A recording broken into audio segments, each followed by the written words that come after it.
Dissertação é texto do universo comentado. Firmar uma posição com base em bons argumentos, ser capaz de negociar e não de se impor arbitrariamente. O Enem faz explicitamente uma exigência que os outros vestibulares não fazem explicitamente, mas cobram, que é a necessidade de propor uma intervenção transformadora para resolver aquele problema discutido sem ferir os direitos humanos. Existe aí o risco de o candidato pensar o seguinte: então eu não posso dar minha opinião.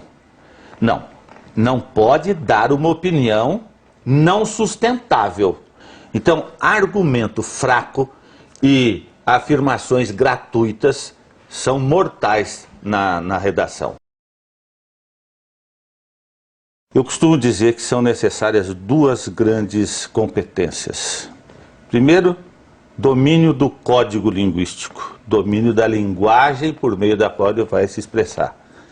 E segundo, repertório de informações. Sem as duas coisas não é possível fazer uma boa dissertação. Se ele tem um mês, por exemplo, ele deve ler mais jornais, ele deve acompanhar o noticiário internacional e, sobretudo, com um olhar crítico. Pegue um texto dissertativo nos jornais ou revistas, um editorial, por exemplo, e faça o seguinte trabalho: qual é a questão que está sendo discutida naquele texto?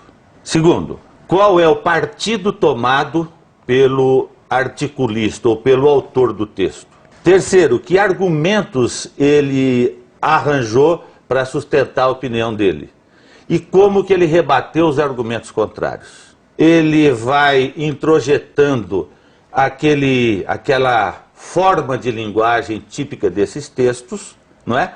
E o modo de arquitetar esses textos.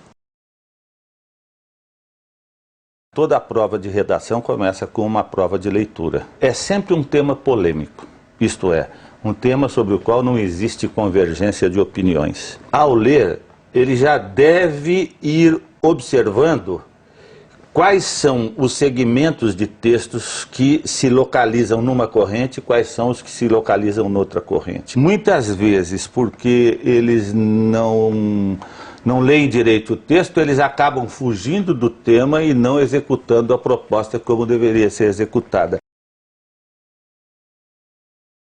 Que seria uma redação nota 10? Primeiro, dar mostras de que apreendeu a questão posta em debate. E para isso é preciso ler bem a proposta. Segundo, assumir uma posição franca e explícita sobre aquela questão. Terceiro lugar, sustentar esse ponto de vista assumido, esse partido assumido, com bons argumentos. Quarto lugar, usar a norma culta escrita de linguagem. Use a língua culta com capricho, sem exagero.